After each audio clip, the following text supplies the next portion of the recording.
Call upon the name of the Lord and be saved.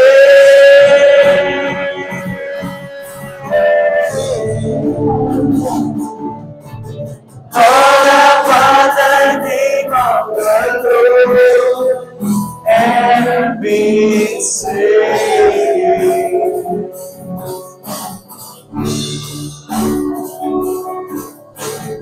Call upon the name of the Lord and be saved.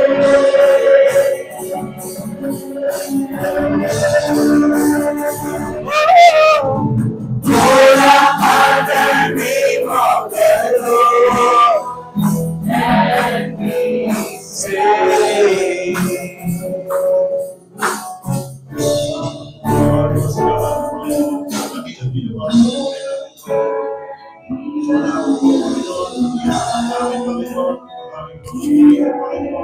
Sasambahin ko rin naman. Maraming salamat po sa araw na ito, Panginoon.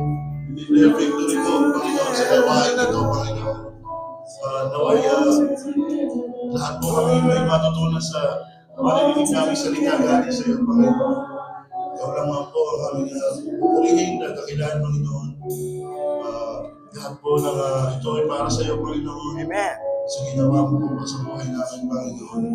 Salamat po ang aming sakot dalangin.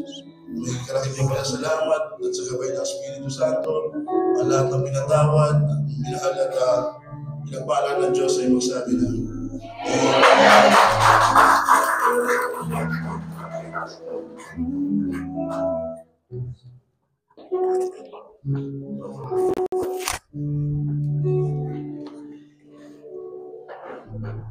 In the name of the Lord and be saved. Yes, Lord. Salamat po.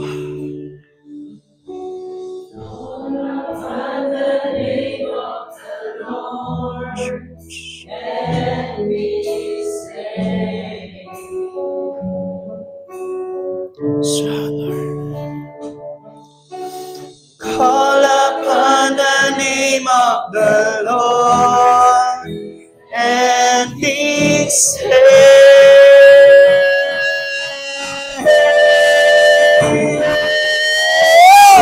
Call upon the name of the Lord and be saved.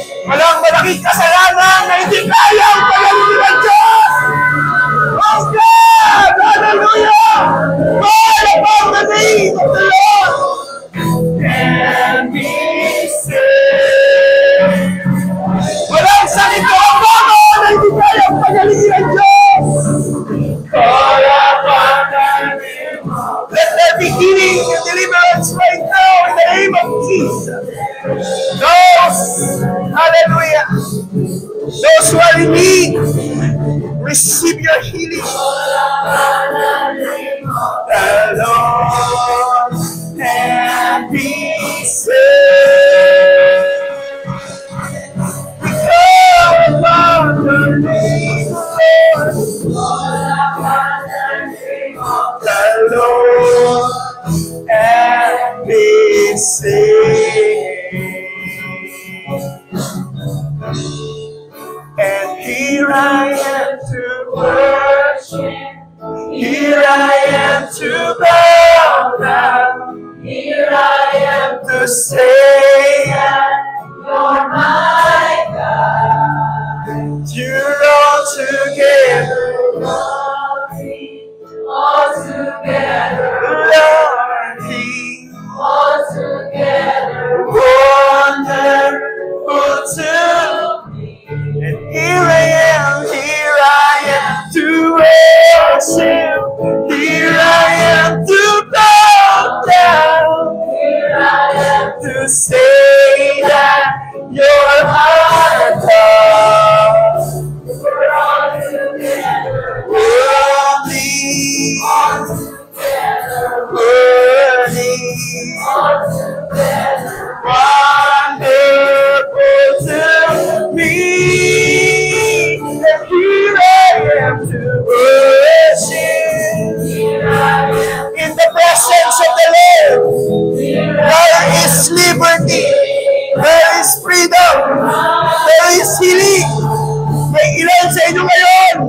pinapagaling na ng Panginoon.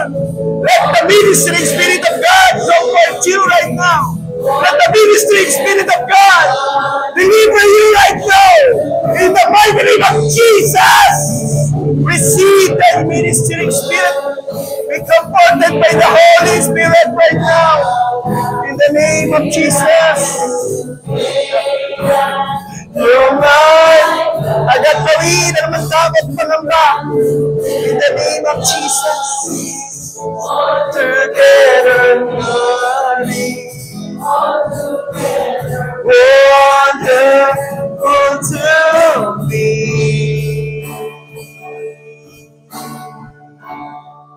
Yes, Lord. Hallelujah. Oh God, we thank you, Father. Praise the Lord. Praise you, Lord Jesus. Hallelujah.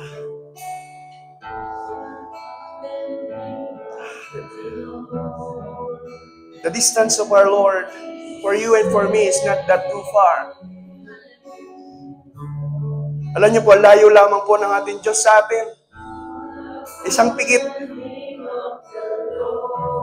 At pagbukas ng ating mga puso, you will feel His warmth and praise. Nawari nagsasabi,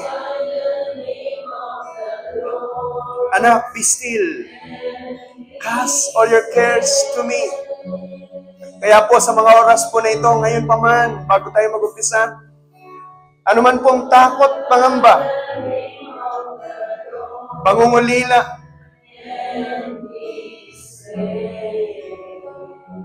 ay agad pong pinapawi na ngayon ng Panginoon sa pangalan ng Panginoong Isus. As He says in His Word, ang kanyang grasya at habag po ay parang hamog sa halaman. Kaya receive your restoration. Kahapon, kanina, mula hanggang kaninang last minute, pagpasok mo dito, that is your past. Tapos na po yun. Pinatawad at nilinis, niyayakap ka na po ng Panginoon sa mga oras po na ito. Huwag mo nang i-condemn. Nothing to fear. Because in the presence of the Lord, there is healing and there is freedom. There is deliverance. Receive it right now in the name of Jesus. Magmula sa langit hanggang sa kaibuturan ng iyong puso ngayon din. Receive it in the name of Jesus. Yes, receive it in the name of Jesus. Let the fire of the Holy Spirit be upon each one of you. Let the fire from Mount Zion be upon you in Jesus' name. In the mighty name of Jesus. Yes, so God. In the mighty name of Jesus. Oh God, we thank you, Father. We thank you, Lord Jesus. Of the Lord and be saved. Hallelujah. Maraming salamat, Lord Jesus. Hallelujah. Can we have a moment of silence and appreciate the presence of the Lord? Acknowledge the presence of the Lord. Alam niyo po ang mensahe ng Panginoon? Cast all your cares to Him, for He cares for you. Kaya naman po, ang takot, ang amba, alam ko po agad pinawi na ng Panginoon para matanggap natin ang mensahe na ibababa niya po sa atin. Pagkat mahirap nga naman pong magpatuloy kung mayroon pa pong mga daladalahin na po. Mayroon pang mga guilt, fear, or shame. Kaya sa mga oras po na ito, hallelujah.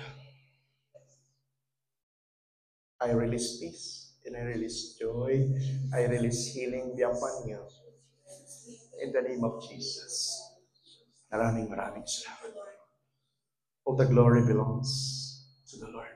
Kaya, maaari mo na pong pasalamatan ng Panginoon sa parang tayo. Hallelujah. Maraming salamat po. Let's welcome ang ating pong panauwing pandangal. the Lord of Lords and the King of Kings, our Lord and Savior, Jesus Christ, sa ating kalagitnaan. Maraming salamat po, Panginoon. At kung pwede mo na rin itong pasalamatan, yung nag-invite sa'yo, at yung, kung nandito po yung mahal mo sa buhay, asawa mo, even yung katabi mo, your neighbor, bigyan mo ng high five, sabi mo, salamat. Salamat sa Lord. Amen. Glory be to God.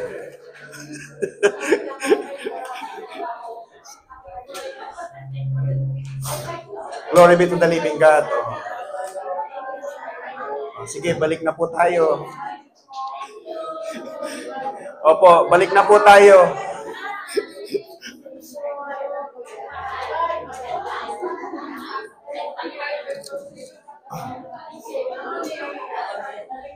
O, tapos na, balik na po tayo. Baka mamaya alas 12 na ulit. Hindi natin na malaya. Okay na po. High five mo na yung katabi mo. Upo na kamo tayo. Praise God. Salamat sa Lord.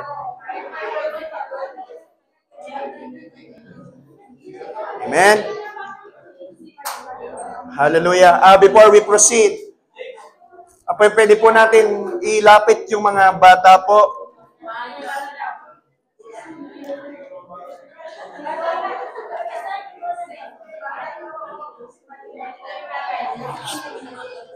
Alam niyo po mga minamahal, hindi po, naniniwala po ako na hindi po maikli ang kamay ng Diyos. Amen? Na even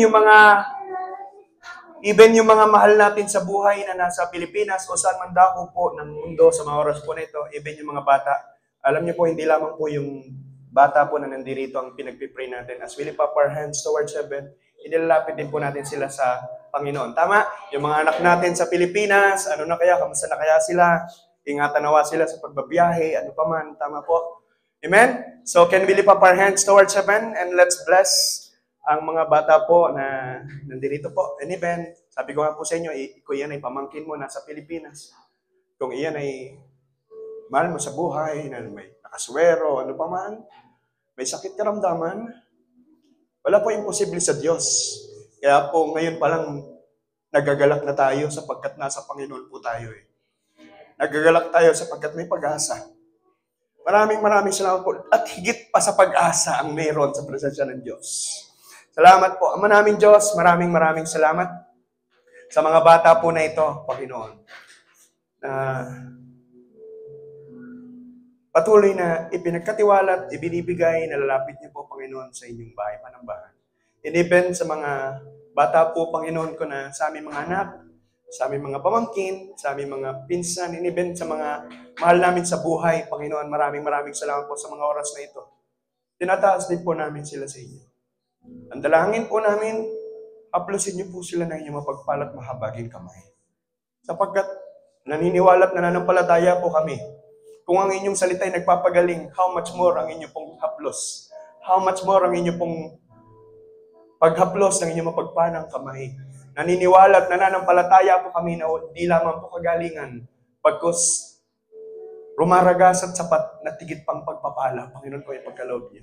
And we apply, Lord, your most precious blood sa kanila, sa kanilang mga buhay, magmula sa kanilang ulo, sa kanilang talampakan as their divine protection, Lord.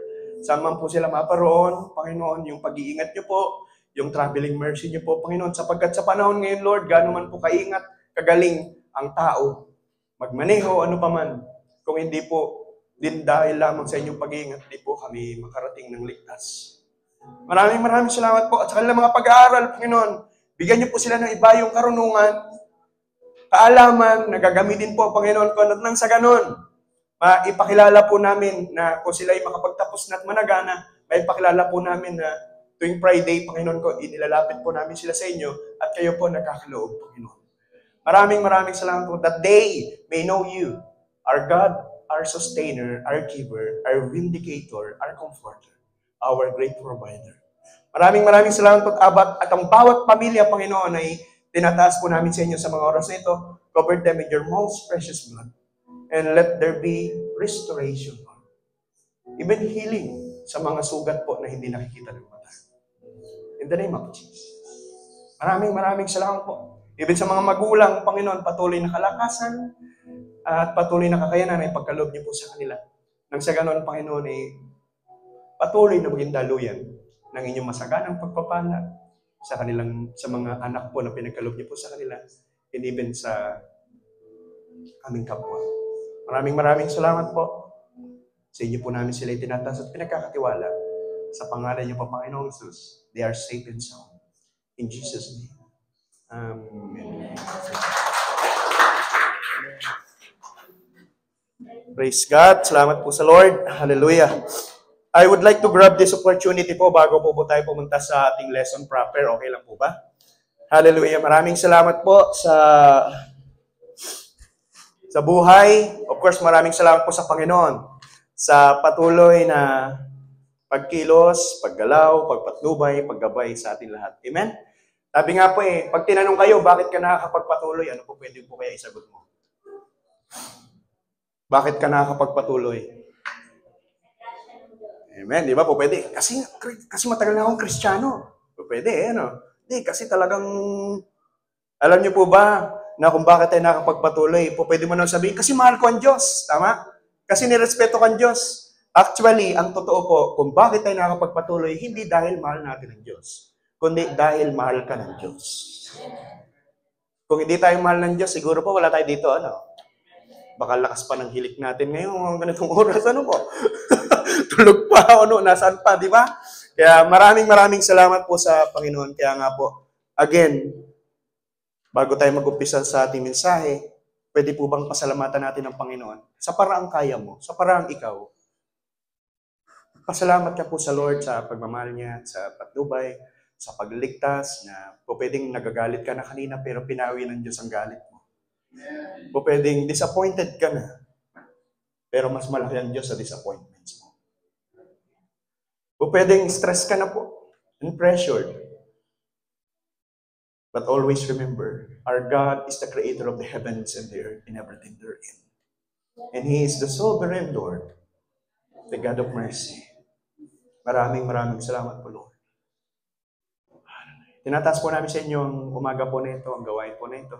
Acknowledging, Lord, sa inyo po ang gawain po na ito. Malaya po kayo makapag-ministro sa bawat isa. Counsel, comfort, each one, heal, and deliver. Wala po imposible. Tulungan niyo po ako na ipangaral ang inyong salita. At sa pangangaral ko po, iunat niyo po ang inyong mapagpalang kamay na magpagaling po. Kahit sila man ay nakikinig na kaupo, pagalingin niyo po kagad sila. Maraming salamat po. Tinataas ko po sa inyo aking mga kapatid po. Acknowledging, Lord, na kayo po ang dahilan kung bakit sila nandito. Mahal niyo po sila at lahat po sila VIP po ninyo. Maraming salamat po, Panginoon. Tulungan niyo po kami na magmahal katulad po ninyo. And pairamin niyo po ko ng mata po ninyo sa mga oras dito. That my heart be filled with compassion, with mercy and grace. Salamat po. All the glory belongs to you, Lord. And I decree and I declare and I claim victory upon victory sa araw nito. In the name of Jesus. Salamat po. All the glory belongs to God. Hallelujah. Let's all welcome po si Ate Jenny Bib. Praise God. Ate Jenny Bib, okay lang po ba kung hindi po pagmamakalabis yan? Ano po yan? Kapatid po ni Ate Ana. Kaibigan po ni Ate Ana, yung kaibigan, kapatid ni Ate Ana yung kaibigan ni Ate Jenny Bib. No po? Kaya maraming salamat po sa Panginoon. Praise God. So, pwede po ba sa muli, paranas natin kay Ate Jenny Bib yung pag-welcome po natin nung naranasan mo nung pagpunta mo dito kagad. Amen? So, sige po. Glory Mites. Ano pang hinihintay natin? Let's all welcome Ate Jenny Bib.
Praise God. Welcome, Ate Jen. Sige po. Hindi na po kayo makiupo. Hallelujah. I would like to grab this opportunity po, mga minamahal, to share ang pinakamahalaga sa lahat ng mensahe. Amen? Pag tinanong kayo, what is the most important thing sa mga oras po na ito, ano kaya yun? Tama? What is the most, ano ba ang pinakamahalagang bagay para sa iyo ngayon? Siguro po may sasagot sa inyo pera. May sasagot sa inyo is pamilya, asawa. May sasagot sa inyo is bahay, kung ano man. Pero lahat ng sinabi nyo po, lahat po yun is for temporary lang. Even nga po asawa natin one day. Tama po? In other words, may mauuna at mayroon din naman po. Pwede naman ding magsabay. Tama po? Pero it depends on God's timing. Amen? So one day, even mga anak natin, iiwan din po tayo niyan. Kaya po wala pong permanente. Kaya ang sinasabi po natin na pinakamahalagang bagay na dapat ngayon pa lang meron tayo, hawak natin, maunawaan natin. Walang iba kundi ang regalo ng Diyos. Amen? And what is the gift of God? Ang matatagpuan po ito sa Romans chapter 6 verse 23. Okay? Ang sabi po sa Romans chapter 6 verse 23, ang kabayaran ng kasalanan ay kamatayan. Ngunit ang libreng kaloob ng Diyos ay buhay na walang hanggan sa pamamagitan ni Kristo Jesus nating Panginoon. Sa wikang Ingles, ang sabi po, for the wages of sin is death, but the gift of God is eternal life through Jesus Christ our Lord. Sa bawat event, sa bawat gawain, o sa bawat sinasabi nating bawat pagdiriwang o ano paman, di ba pagka po may pumunta tayo sa birthday or sa kasal or saan man, tayong may bitbit na regalo, ano po? Pero alam niyo po ba na kapag pumunta po kayo sa gawain ng Panginoon, kayo po ang binibigyan ng regalo. Kaya, di pa sabi po dyan, for the wages of sin is death, but the gift. Sa mensahe po na ito, at ang regalo po na yun ay walang iba kundi ang buhay na walang hanggan, which is yung sinasabi ko po sa inyo, pinakamahalagang bagay na meron ka na dapat ngayon pa lang pinanghahawakan mo na. Tama? Napakasarap yun na, sabi nga po, doon tayo nagkakaroon ng satisfaction, doon tayo nagkakaroon ng kapayapaan na ano't ano man ang mangyari sa Panginoon na tayo. Amen? Ang sabi po dyan, for the wages of sin is death. Sa Tagalog, ang kabayaran ng kasalanan ay kamatayan. Ang kabayaran, of course, kung ano yung ginagawa natin, may consequences. Like dito, kumari, as an OFW, magtrabaho po tayo ng 30 days, may sahod ka for 30 days. Tama po? Kung ang pinasok mo ay puro half day, hindi yung sahod mo, half lang din. Tama?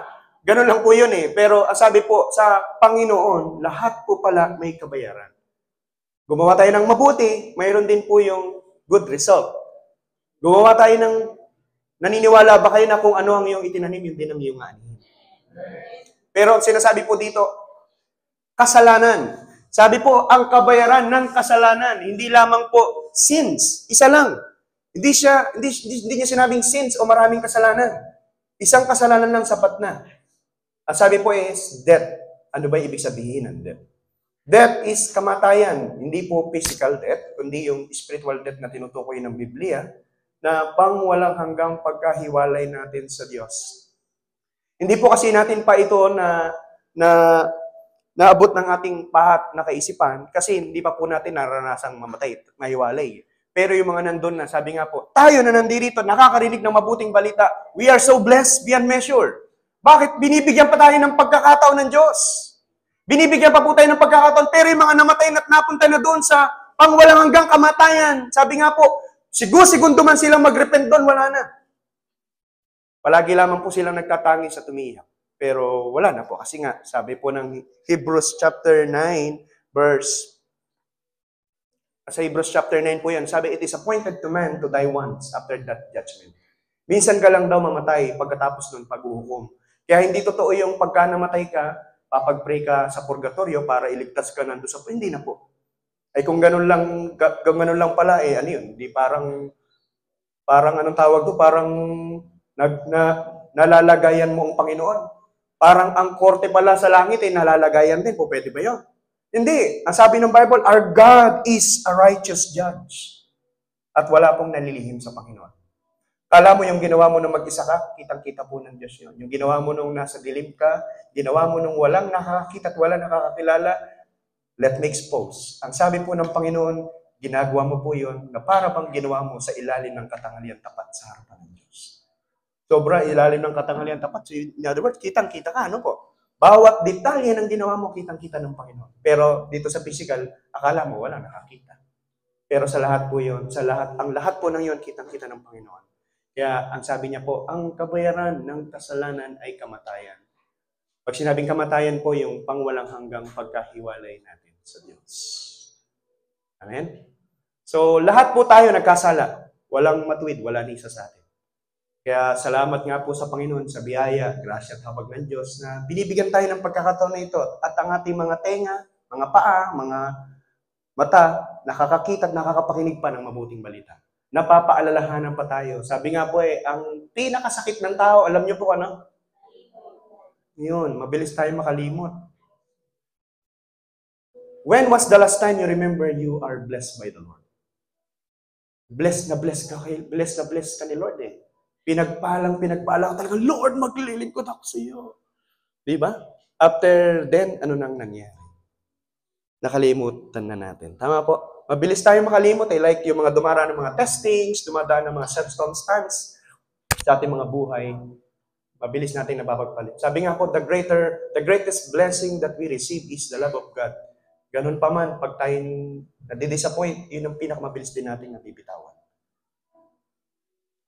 Ganun pa man po, mga minamahal, mayroon pa rin pong regalo ang Diyos sa atin. Sabi nga po, habang may buhay, may pag-asa. Kaya, salamat po sa Lord. Ang biyaya po na ito, o ang regalo po ng Diyos na ito is none other than eternal life, o yung buhay na walang hanggan. Ang sabi po, but the gift of God, hindi po kayang ibigay po ito ng religion. Kaya nga, ang sabi, religion cannot save us. Ang nakapagligtas lang at nakapagbigay lang ng buhay na walang hanggan, walang iba kundi ang Panginoon, ang ating Diyos lamang po. Amen? Only God, hindi kayang ibigay ng pastor o kung sino man po, but only God. Ang sabi po, ang libreng kaloob ng Diyos ay buhay na walang hanggan sa pamamagitan ni Jesucristo na ating Panginoon. Ngayon, kapag ka tinanong kayo, what is sin? Ano yung mga kauna-una na pumapasok, what is the first thing comes in your mind when you hear the word sin? Pagsisinungaling, lahat po ng yan, ano pa po? Yung pinaka, Di ba?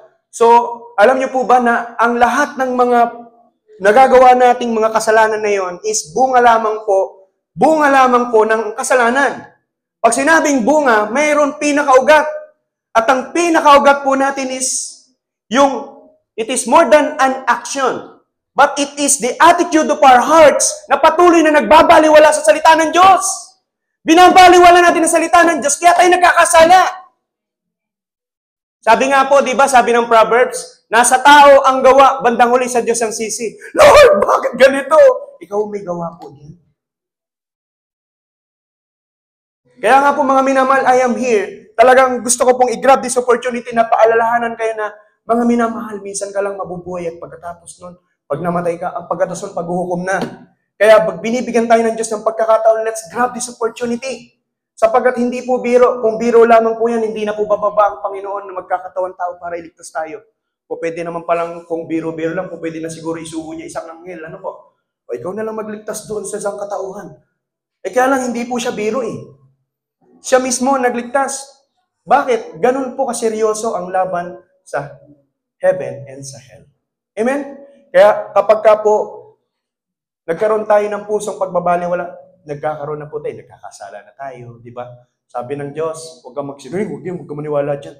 Tayo lang naman to. Di ba? Sabi ng Diyos, huwag mong gagawin yan. Alam niyo po ba yung mga kasalanan na yun, matatagpuan po sa Revelation chapter 21, verse 8. Para malaman natin kung ano po yung death na tinutukoy po dyan. Okay po? Revelation chapter 21, verse 8. Sabi po dyan, ngunit sa mga duwag, sa mga hindi mananampalataya, yun naman yung pinakakauna-unahan, di ba? For God so loved the world that He gave His one and only begotten Son, that whosoever believes, manampalataya sa Kanya'y maligtas. Kaya sabi sa mga hindi manampalataya, sa mga kasuklam-suklam, at sa mga mamamatay tao. Sa mga mamamatay tao, nakapatay na po ba kayo? In the Old Testament, sabi nga po, ignorance of the law, excuse no one. Kaya akala mo, hindi ka nakapatay, pero kapag ibinaba ng Diyos sa atin ang mensahe niya, you will be guilty sa pagpatay. Ang sabi ng Diyos, in the Old Testament, sa Ten Commandments, thou shall not kill. Huwag papatay, physically. Pero ang sabi ng Panginoon in Matthew chapter 5, kung ikaw daw po ay may galit, puot sa iyong puso sa kapwa mo, para ka na din pumapatay. Walang iniwan po yun sa noon. Huwag kang mangangalunya, makipag-sex physically. Pero ngayon, in Matthew chapter 5, tumingin ka pa lang ng malaswa sa kapwa mo, nangangalunya ka na sa iyong puso. Amen? Yan po, lahat po yan, seryoso po yan, hindi po yan biro at hindi po yan laro. Kaya ngayon, pag tinanong, nakita niyo po, sino dito yung nakapatay na? Ang daming beses na naggalit na galit ka, makakasalubong mo na. Talagang lilisyan mo, paano pa? Bakit? Para sa'yo, patay na siya eh. Binlock mo na, buhay pa naman, binlock mo na, parang nilibing mo na kagad.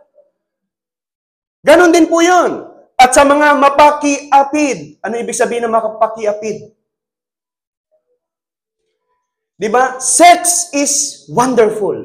But sex has a gift from God sa mga mag-asawa lang po. So pag ginawa mo yung sex outside marriage, you are guilty sa pakikiapid. Pangangalunya. Kaya sabi ko nga po, ano po yan eh, lahat po yan serious. And again, sasabihin ko, ignorance of the law, excuse no one. Hindi mo po pwede sabihin, hindi ko alam. Ngayon, alam mo na. At sa mga manggagaway, at sa mga mapagsamba sa Diyos-Diyosan, dati, ang alam na natin Diyos-Diyosan, mga rebulto, imahe, tama po? Alam niyo po ba na kung idolatry po yan sa English eh. Ang ibig sabihin ng idolatry, mga bagay na pumalit ang naging priority, first and priority sa puso mo, imbis na ang Panginoon.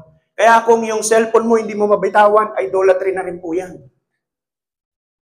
Social media mo, hindi mo maiwan-iwan. Paggising mo sa umaga, by social media kagad, that is idolatry. Here I am to warn you, that is idolatry. Marami pong nagkalat. Nahuhook ka po sa ganon at bandang hindi mo na nalalaman, sinasamba mo na siya in spiritual realm. Maraming mura, maraming nakasale, add to cart, add to cart, add to cart. Bibigyan ka ng promo, bibigyan ka ng libre, bibigyan ka ng libre, hanggang sa hindi ka na nakalaya!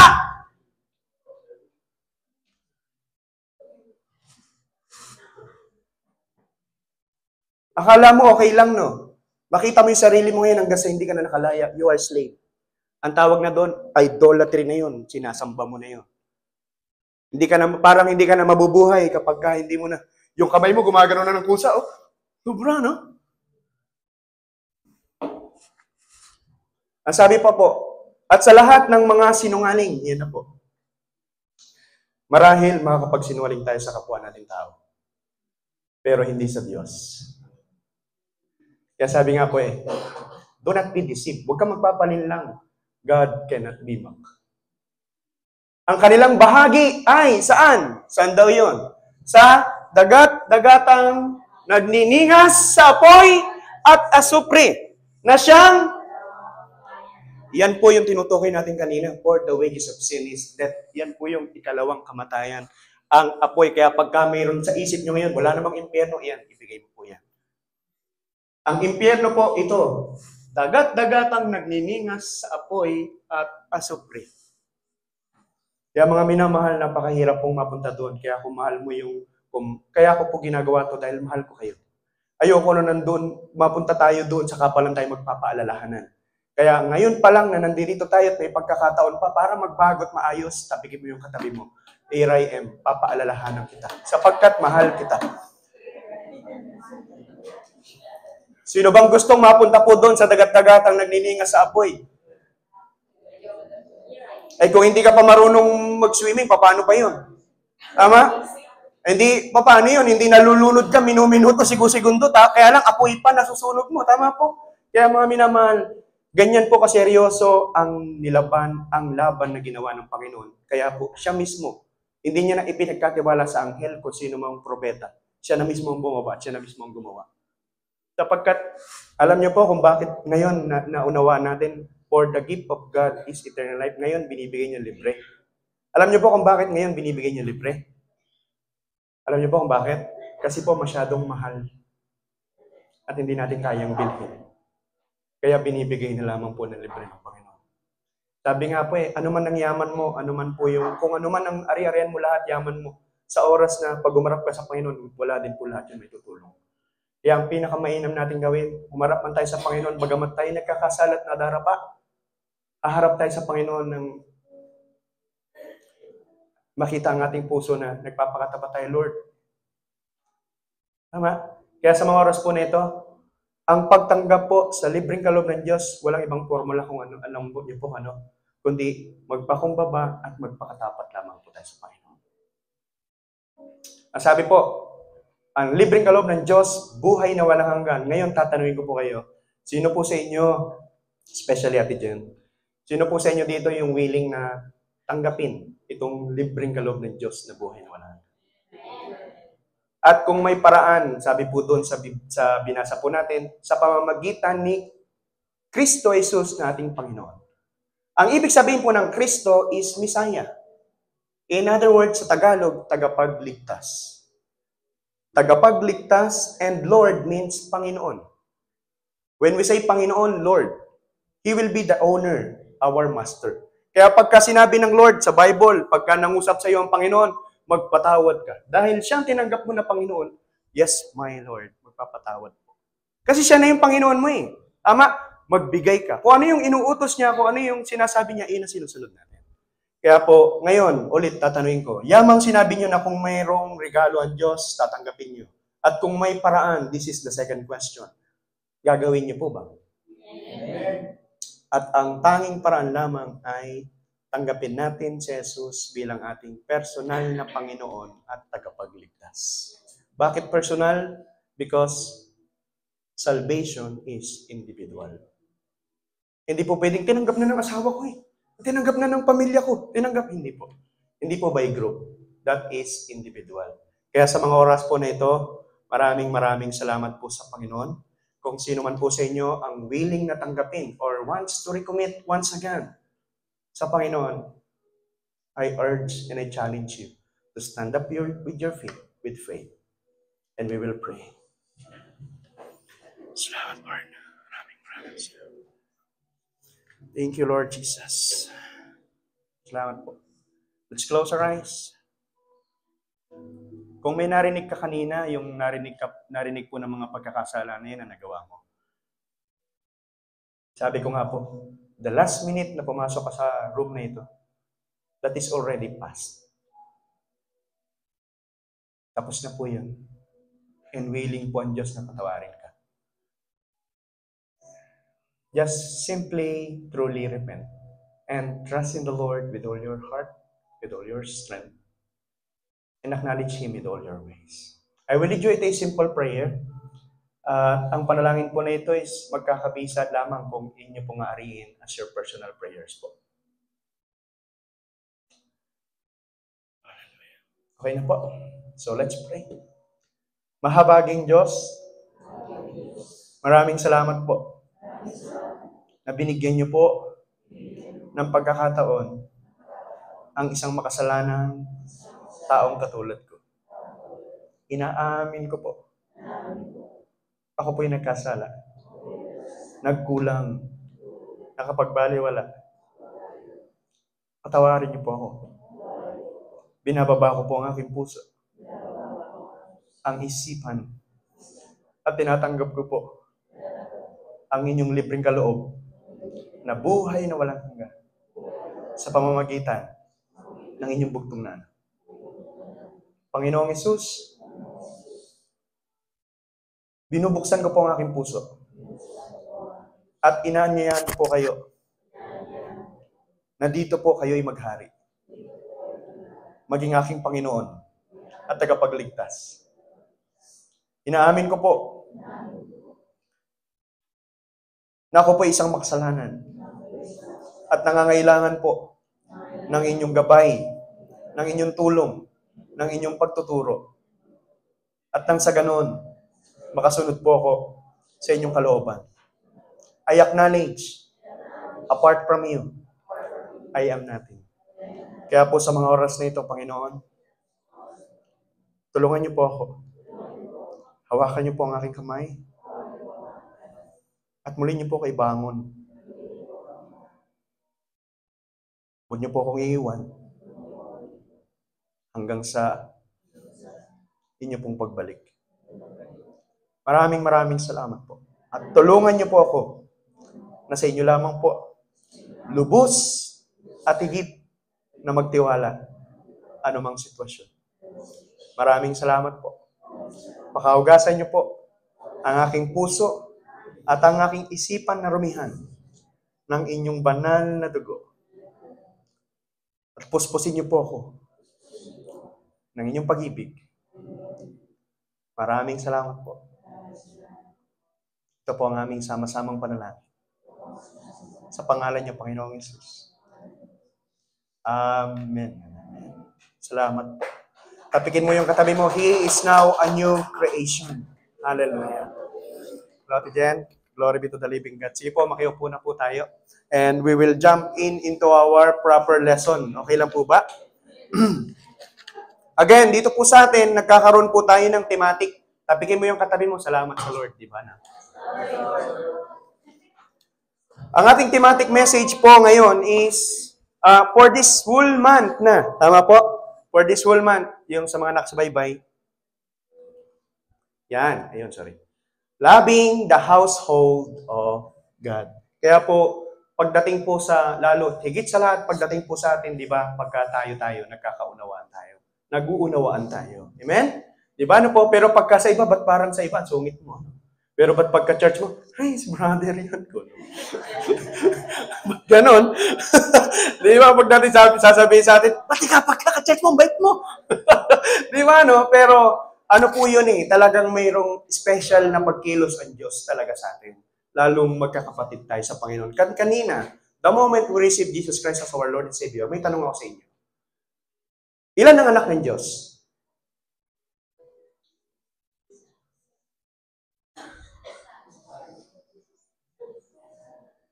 Totoo? Di ba? Ilan ang anak ng Diyos? Isa. Di ba? Ang sabi niya, for God so loved the world that He gave His one and only begotten Son, Jesus Christ, our Lord and Savior. Pero alam niyo po ba na kung bakit tayo naging pamilya? Ang sabi ng John chapter 1 verse 12, ang lahat ng sumampalataya sa Kanya, binigyan niya ng karapatan na maging anak niya. In other words, binigyan tayo ng adoption paper. Kaya the moment we receive Jesus Christ as our Lord and Savior, ang tingin sa atin ng Diyos, Ama, anak na din niya. Kung gaano daw niya nga, sabi nga ng Bible, kung gaano daw kamahal ng Ama ang anak, ganon niya din tayo kamahal. Kaya tayo po, magkakapatid po tayo. Magkakapatid po tayo sa Ama. And that is our, hindi man biological father, but in spiritual father, we have only one Father. That is our Abba Father, God. Amen? Kaya pag sinabing household of God, yan po yan. Household, tayo po yung bumubuo nun. Families of God. May kanta nga, we are family here. Color and stains disappears. This is where God you belong. This is the family of God. Diba? Hindi na daw po base sa, pag binasa mo yung John 1:12, hindi daw po sa ayon sa kalooban ng tao, hindi daw po ayon sa kalooban ng laman, kundi ayon sa kalooban ng Diyos. Kung bakit tayo naging magkakapatid. Mayroon sa inyo, taga Luzon, Visayas, Mindanao. Pag tinanong kayo, saan ka pupunta? Kay sister. Paano mo naman naging kapatid yan? Sabihin niyo, hindi nila maunawaan. Tama po. But deep inside our hearts, we are brothers and sisters. Amen? Kaya nga kahit nga sa mag-asawa, pagka dumating na tayo sa Panginoon, sabi, hindi na daw tayo mag-asawa eh. Magkakapatid. Para lang tayo magkakapatid. Amen? Kaya sabihin mo sa katabi mo, hi brother, hi sister. Praise God. Okay? And for our week 4, entitled, Ensuring Generational Successions. Ano kaya ibig sabihin po nun? Ensuring Generational Successions. So, dito pa lang, mayroon nang ipinapakita sa atin, tama po? na kailangan talagang hakbangan natin. Kaya sabi, i-ensure natin, siguraduhin, tama, lahat. Talagang hakbangan, gawin, ano man yung pinapagawa ng Panginoon. Ano pa yung pinapagawa? Generational successions. Paano natin magagawa yun? Like, di ba, ang ibig sabihin po is ipinapasa natin sa ating mga mahal sa buhay. Tama po? Yun pong ibig sabihin nun eh. Hindi lamang tayo, gusto rin natin ituro sa ating mga anak, tapos ituro din sa, like si Abraham. Abraham ipinasa kay Isaac. Kay Isaac. Si Isaac naman ipinasa kay Jacob. Tama po? Kaya ang sinasabi ng Bible, ang Diyos na Diyos ni Abraham, ni Isaac, at ni Jacob. Ganon din. Pero yung tatlo na yun, mag-aama. Tama po? So generation, sino po dito yung naniniwala na kapag ka po tayo pinagpala ng Diyos, ang gusto nating kauna-unang beneficiary, pamilya natin. Amen. Yun po ibig sabihin nun. Kaya ipasa natin, marami po na miyembro sa mahal natin sa buhay na they are all stressed. Mayroon ngang lulumpa or addict sa anumang bisyo. Mayroon man pong, baka sa mga oras po na ito, may mga magsusuicide pa. But in the mighty name of Jesus, we rebuke it sa pangalan ng Panginoong Jesus. Kaya po, inuutos sa atin ng Panginoon. Amen? Kasi ang plano ng Diyos for us to have a godly family. Sabi niya, magsasama yung lalaki at babae and they will become fruitful. Magkakaanak. Ikakasal, then magkakaanak. Bakit? Para magkaroon ng godly family. Amen? Ngayon, kapag hindi ungodly family po yun. So, iba yung nangyayari. Kaya nagkakaroon ng dumarami yung broken families, ganito, ganyan. Kasi nga, nag-umpisa ng mali. Kaya ngayon, maraming salamat po sa Panginoon na tayo, kung may mga single po dito, umpisahan nyo ng tama, nang sa ganun dumaloy, sa kapwa-apuan nyo, generational nyo ng tama. Amen? Kasi, sabi nga po, ang pagkakamali ng magulang, may papasa sa anak, may papasa sa anak. Ngayon, yung mga anak yung sasapo. Yung mga anak yung haharap. Gusto mo ba na yung pagkakamali nyo, yung consequence ng pagkakamali nyo, yung anak nyo ang sasapo? Kaya nga tayo lumalaban Parang ngayon pa lang, hindi, tapusin na natin. Lord, kami na pong haharap. Huwag na pong paabutin sa aming mga mahal sa buhay. Amen? King David, may ginawa kay Bathsheba. Ano nangyari? Isipin niyo po yung anak nila namatay. Hindi pa doon natapos. Tumaloy pa hanggang doon sa isang anak niya ni rape din. Kaya, mga minamahal, kung mayroong generational succession or generational blessing, mayroong din generational curse. Paano daw po natin magagawa yun? Through discipleship. Amen? What is the meaning of discipleship? Kung ganon. Discipleship is bringing a person's life and purpose back into God's divine order. Kaya dito sa atin, we are in discipleship.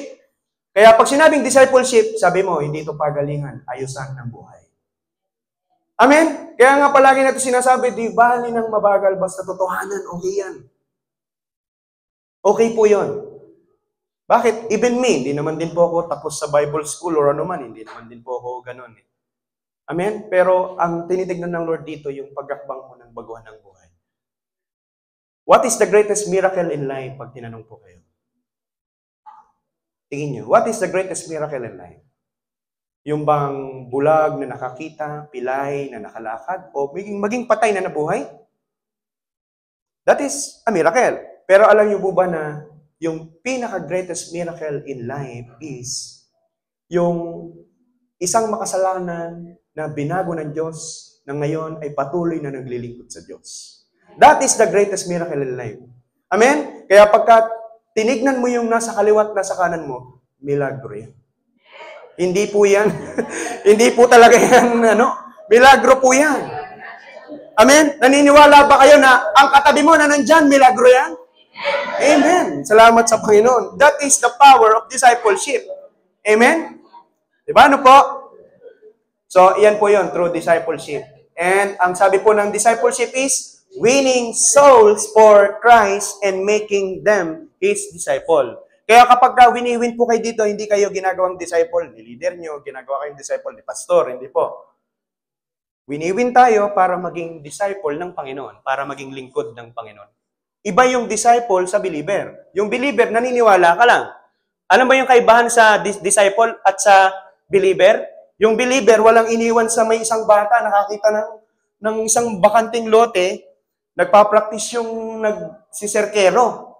Yung Serkero, yung isang gulong, tapos alambre lang, no? Yung gaganon-ganon. Di ba gaganon-ganon yun, eh? Gaganon-ganon yung bilis. Talagang bumibilis-bilis pa. Ang sabi nung bata, sumilip. Ay, may siguro naglaro na napunta doon sa barong-barong doon, yung tagpi-tagping bakod. Nakita niya doon sumilip. Nakita yung Serkero. So, ang show, sa Sabado ng gabi. So, Friday pa lang, naghihikayat na yung bata. Halika na, sama kayo sa akin. Sama kayo sa akin. Ang galing nung tao doon. Ang galing ng mama doon. Itago na natin sa pangalang Jigger. Dinan, dami. Ang galing ka, ang galing. Praise God. Hindi, tatago lang naman natin sa pangalang Jigger. Sabi po, hindi, nagpuntahan na yung tao. No? Pagbukas ngayon nung tawag po doon sa atin, di ba, may tawag doon eh. Acrobatic show, tama? Pagbukas po nung pintuan, talagang daming pumunta. Ngayon, nung pumunta yung coordinator, nagulat siya dahil sa dami ng tao. Sa dami po ng tao ba? Ang sabi nung coordinator, bay, nakakahimala ngayon, sobrang nakaka-amaze, nakaka-overwhelm ba? Sobrang dami. Tinanong niya ngayon, mga kababayan, mga kuya, mga ate, sino po yung nag-invite sa inyong pumunta dito? Tinuturo ngayon yung batang nakaupo. Ito po, si Jigger. Tago na sa pangalan Jigger. Si Jigger, ito po. Nandito si Jigger. Nandyan po. Talagang si Jigger naman, ako, talagang kitang-kita ko, magaling po yan. Talagang palakbakal yung tao. Naniniwala ka, sabi nung Serkero, naniniwala ka ba talaga na kaya kong tumawid yan? Oo, kitang-kita ko. Ang galing mo. Ang galing niyo po. Sige, naniniwala ka. You believe, ba? Yes, I believe. Alika, come. Sabi na kanya, ang gagawin natin, sasampa ka sa akin bago ganun tayo. Sabi nung bata, hindi na. Yun po ang kaibahan ng believer sa disciple. Ang believer, naniniwala lang. Pero pagdating na ng pinapagawa ng Panginoon, hindi na sumusunod. Hindi na nagtitiwala. Sino sa inyo yung believer lang? Yung tinatawag doon na, they are yung self-proclaimed Christian. Naniniwala sila, naranasan nila kabutihan ng Diyos, pero hindi sumusunod. Pero yung discipleship, naniniwala na, nagtitiwala, at sumusunod pa. Pag sinabing, iba kasi yung naniniwala sa nagtitiwala eh. Pero pag sinabing, alika, sakay ka. Upo, sakay ako dyan. Bakit? Hindi lang ako naniniwala sa iyo, nagtitiwala din ako sa inyo. Diba? Yun ang kaibahan ng believer sa discipleship. Kaya tapikin mo yung katabi mo, oy, from believer to disciple na tayo, ha? Hindi sinabi ng Lord na go and make believer. Hindi po. Ang sabi niya, go and make disciples. Amen? So our scripture can be found in 1 Peter chapter 2, 9 to 10. Ang sabi po, but you are a chosen generation, a royal priesthood, a holy nation, His own special people, that you may proclaim the praises of Him who called you out of darkness into His marvelous light. 10. Who once were not people of God, who had not obtained mercy, but now have obtained mercy. Ang pakasarap po mamaya, isa-isahin po natin yan, himay-himay natin yan. Ang sabi po ng Bible, ngayon na nasa Panginoon na tayo, hindi mo ba alam, unknowingly, nung hindi ka pa nakakatanggap sa Panginoon, you are wanderer dito sa mundo. Yung palagi natin sinasabi, life goes on, kung saan lang, hindi sunod sa agos lang. Tama, pagka may nag-aya dito, dito, pag may nag-aya doon, dito, pagka may kung saan lang. Ganun lang tayo. Pero ngayon na nasa Panginoon na tayo, ito pala yung tunay nating identity and tunay nating calling. You are a chosen generation, a royal priesthood, a holy nation, His own special people, that you may proclaim the praises of Him who called you out of darkness into His marvelous light. Sino dito? Kaya sabi, pagka sinasabi sa atin, di ba, hulog ka ng langit. Hindi po eh. Hindi tayo hulog ng langit. Actually, hindi po tayo hulog ng langit. Hinugot ka sa impyerno. Kaya sabi, who called you out of darkness and transfer into His marvelous light. Kaya hindi tayo hulog ng langit. Hinugot tayo sa impyerno at nang sa ganun, maging daluyan ng masaganang pagpapala ng Panginoon. Amen? So, ang objective po natin is to inculcate amongst disciples. Yan na naman po yung word. Disciples na hindi lang naniniwala, nagtitiwala pa rin sa Panginoon. Amen? The Lord's mandate of discipling their next generation as the only rewarding achievement. they can bring forward and the only enduring legacy they can leave behind. Kaya sabi nga po, alam niyo po ba na yung pinaka-greatest na trabaho, sabi nga, rewarding achievement and pinaka-greatest task na po pwede nating magawa as a tao, alam niyo po kung ano? Hindi po yung presidente. Kasi pag naging presidente ka, magpapagawa ka ng tulay, hindi masisira din. Magpagawa ka ng mga gusali, anumang establishment, hindi guguho. Alam niyo po ano? Is to be a discipler. Bakit? Kasi kapag ka nag-disciple ka, like ako, like tayo, may nag-disciple sa atin, may nag-invite sa atin, nag-disciple sa atin, ngayon nabago tayo. And yung pagbabago na to, I do believe na hanggang pang walang hanggan na. Amen? Hanggang na doon po sa may eternity, hanggang doon sa buhay na walang hanggan, hanggang doon sa pangalawang buhay. Amen? Kaya yung ginagawa natin ng pagdi-disciple, hindi lang yan dito sa physical. Hanggang doon din po sa eternal. Sabi nga po, hindi lang siya may physical value, may eternal value din. Amen? Lahat, kinakatag po hindi lang emosyon, spirit, and even physical, financial, lahat po in all areas of our lives. Amen? So, sabi po dito, nowadays, people around the world realize that in times of crisis, sino dito yung nakaranas ng crisis? COVID. Sabi ng COVID, nung dati pa lang sa COVID, di ba? Ang gamot daw, saging. Naubos ang saging sa Carrefour. Naubos ang saging sa Lulu, sa Almira. Ano ba yan? Kaya nagkakagulo, mabilis tayong ma-deceive. Tama po? Kaya nowadays, sabi nga po nung nagpakawala naman ng missile yung Iran, nagpanic buying din yung iba. Magdala na ikakay ng passport, ng tubig. Passport, saan ka sasakay? Wala nga airport. Kahit itabi mo yung passport mo, what is the sense? Tama? Tingnan niyo po ito pa. Nowadays, people around the world realize that in times of crisis, the only things that matter are the essentials of life. Pag sinabing essentials of life, basic needs. Ano ba yung basic needs ng tao? Tignan natin. Yan, kauna-unahan, food. Amen? Kailangan natin yan, pagkain, tama po. Basic needs yan eh. Pangalawa, clothing, mga damit, tama po. Yan yung mga basic needs, essentials. Kaya, pak mo na yung pagkain mo, mga dilat, mga pang-emergency, tas damit. Ano pa? Shelter, tahanan. Ano pa yung last? 4 lang yan, 4 basic needs. Ano yung pang-4 sa tingin nyo? Sabi daw, load, internet, cellphone, Wi-Fi. Yun, praise God. Yan, praise God. Tubig. That is the 4 basic needs ng tao. Pinaka-basic. Kaya sino naniniwala, yung kapag mayroon kang 4 na yan, maaari po pwede ka nang mabuhay. Yung mga iba na lang is, ano na lang po yun? Anong tawag na lang doon? Wants or ano na lang po yun, additional na lang. At extra needs mo na lang yun. Amen? Pero that is the basic need. Dumaan man ang crisis, tignan nyo yung mga nasa probinsya, nasa bundok. Sila may pagkain, may damit, may bahay, may tubig. Okay na. Sapat na sa kanila. Kahit nga walang pera eh. Tama po? Amen?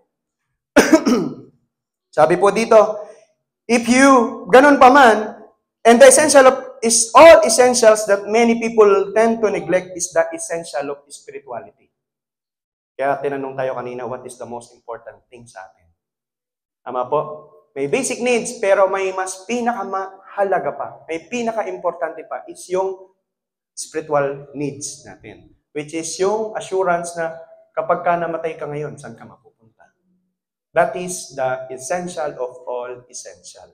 Amen? O pwede kasi, nasa iyo na lahat ang yaman. Pero nung di ba sabi ng Lord, sabi ng mayaman, magpapagawa pa ako ng isang store para doon ko ilagay ang yaman ko sapagkat sobra-sobra na. Anong sabi ng Panginoon? Hangal, ngayon ding gabi. Mamamatay ka na. Saan mo ngayon iiwan yung gamit mo? Saan mo iiwan yung yaman mo?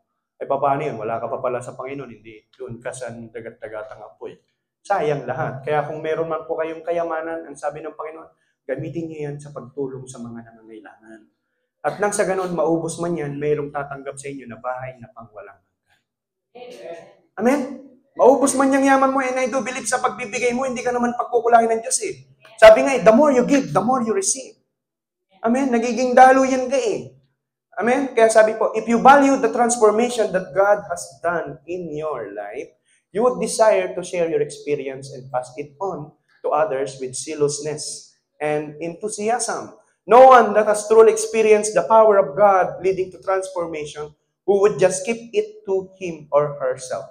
Kaya nga tayo nagpapatuloy, tama po? Kaya nga po tayo, sinishare natin yung kabutihan ng Diyos sa mga kapatid. Tara, punta ka doon. Tara, nag-invite tayo kasi nga, kapag kinatagpo sila ng Panginoon, maranasan nila yung kabutihan ng Diyos. Sila din mismo, ay salamat. Sino dito yung nagnanais na maging yung mga mahal mo sa buhay, ma-invite din natin sa gawain? Maging sila magkaroon ng personal na relationship sa Diyos. Amen. Kaya kahit saan man sila mapunta, ano mo mangyari, kumulog, kumidlat, lumindol, may assurance ka na hindi nasa Panginoon na yun. Tinanggap niya na si Lord. Wala na tayong dapat ikatakot. That is the essential of all essential. Kaya kung may mga mahal kayo sa buhay na sa mga oras nito na hindi pa nakatanggap sa Panginoon, tawagan nyo, sharean nyo yung sinishare natin na mabuting balita. Tanggapin mo si Jesus. Aminin lang natin na tayo nagkasala. Tulungan tayo ng Panginoon. And then, hanap ka dyan ng church para mayroong magdi-disciple din sa'yo. Kasi kung tatanggapin natin si Jesus at hindi tayo magpapadisciple, wala din. Sino naniniwala na babalik ka rin sa dati? Ang pagiging Kristiyano kapag walang discipleship is putol. Hanggang sa wala na. Kaya kung gusto mo magtuloy-tuloy, magpatuloy ka sa discipleship. Amen? Parang tayo yung dinidisciple, pagdating ng tamang takdang, ng tamang oras, tayo naman na magdi-disciple. At ang sinasabi sa atin dito ng Panginoon, ang kauna-unahan daw na higit sa lahat, i-disciple natin yung pamilya natin. Share natin ang Word of God, pinagpipray mo yan, sinasama mo sa gawain. Amen? Napakasarap po nun na lahat kayo naglilingkod sa Panginoon. One day, kapatid mo na yung sa electric guitar, si mama mo na yung sa kitchen ministry, praise God. Ate mo is kasama mo sa worship team, yung kapatid mo, transport ministry, yung anak mo, nagda-drums. Lahat. Tama, kaya masarap. Ano man mangyari? Sabi nga, mabitak man ang lupa, wala kayong dapat ikapangamba. Hindi, Lord. Alam nyo, isang dinamita pagbagsak, isang pigit lang natin yun. Patay na, natapos na tayo. Ganun lang. Ngayon na nakakalungkot, isang pigit mo lang, pagdilat mo, saan ka? Sa malamig o sa mainit. Kaya pag natapos ang buhay natin dito, may continuation sa ikalawa. Tama? Kaya make it sure na kapag nagkabombahan man o ano man ang mangyari po, pagpigit ng mga tamo, pagdilat mo, si Jesus ang makikita mo. Amen? Kaya yun po yung sinasabi sa atin, share natin sa kanila yung mabuting balita. If you have not experienced that, after your transformation experience, you need to ask yourself, sino dito nakapag-encounter na? Diba, naranasan niyo yung na-experience mo, yung desire na ma-share din ang salita ng Diyos, yung zealousness, yung burning desire, lahat na makapaglingkod sa Diyos. Ako, nung nakapag-encounter po ako, una kong sineran o winonverse is si mama ko. Sineran ko po siya. Kasi syempre, matatanda na or naman, ano naman mangyari, at least sa Panginoon na. I mean, wala na pong magagawa yung pera natin kapag si Lord na lang. It's between them and the Lord. If you have not experienced that after your transformation experience, you need to ask yourself, where did your enthusiasm go? Saan napunta yun? Yung fire mo, yung pagnanais mong magpagal sa Panginoon, yung nanais mong paglingkod sa Panginoon, saan napunta? What put out the fire of the Holy Spirit? Mga minamahal, here I am, preaching the Word of God, the message of God, not to condemn each one of you. Sapagkat ako po, naniniwala ako, walang masamang tinapay. Kaya tinatanong sa atin yan, kasi kaya nawala yung fire ng Holy Spirit, kaya nawala yung paglilingkod, yung tawag doon, yung pagnanais, yung masidhing pagnanais natin sa paglilingkod sa Diyos is marahil at some point in life you are disappointed. Marahil at some point in life, may nakasakit sa iyo, may nasugatan. Kaya sa mga oras po na ito, allow me to pray for you. Okay ba? Bow your head and let's pray. Ama naming Diyos, maraming salamat po. Ang mensahe niyo po, Panginoon, kay mabuting balita. Kaya po sa mga oras po na ito, anuman po ang nakatanggal ng fire, kita niyo po ang bawat isa. At alam niyo po kung paano po sila unang nalilingkod sa inyo. Kaya kung anuman po yung mga naging hadlang, yung naging sagabal, kung may mga sugat po na hindi nakikita ng mata, I speak healing be upon them, Lord. Restore in the name of Jesus. At saan man niyo po sila dalhin, gamitin niyo po sila mightily and purposely, Lord. Ibalik niyo po yung joy of their salvation, yung joy in serving you, Yung joy in carrying their cross. Yung joy in denying themselves, Lord, for your honoring glory. Maraming salamat po. I speak strength be upon them in Jesus' mighty name. Salamat, Lord. So, ito pa po sabi, our God has prepared a generation for you. Madilim, ano? He decides that we be a generation of righteous people that is working out our own generation to know Him and serve Him. Isipin mo, our God preparing us for our generation. Kaya hindi papayag ang Diyos na tayo lang. Gusto ng Diyos na yung mga mahal natin sa buhay. Sino ba yung nauna? Si Andres. Si Andres, nung nakita niya si Jesus, nakita niya Messiah, ang una niyang tinawag si Peter, yung kapatid niya. Magkapatid po yun si Andres, si Andrew, tsaka si Peter. Disciple ng Lord. Ganon din tayo. Tayo na, nung nakilala natin at tagapagligtas, nakilala natin yung kabutihan, nalaman natin ang kabutihan ng Diyos, ang una nating sinasabihan, ang una nating ninanais na masyaran yung mahal natin sa buhay. Amen? Kaya nga yung iba, di ba, nagdadala ng kapatid, nagdadala ng mga mahal sa buhay, kasi nga, alam nila na mabuti ang Diyos at hindi mapapahiya ang lahat ng sa Kanya magtitiwala. Amen? Gusto ko lang basahin po natin to. Ito medyo mahaba pero mabilis lang. Our God of generations. Papaano at bakit at papaano daw na gusto ng Panginoon working out our own generation to know Him and serve Him. Papaano daw natin gagawin? A call for wholeheartedly commitment.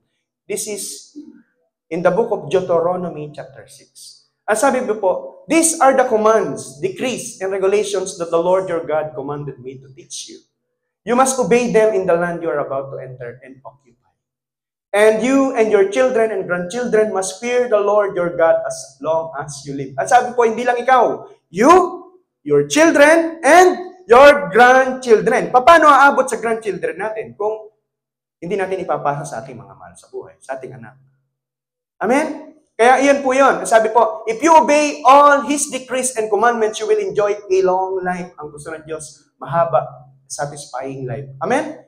Listen closely, Israel, and be careful to obey. Then una po sa Israel, of course, pero dahil sa, sabi nga po ng Bible in the book of Romans, dahil sa naging matigas ang ulo ng Israel, umabot na sa atin itong kaligtasan.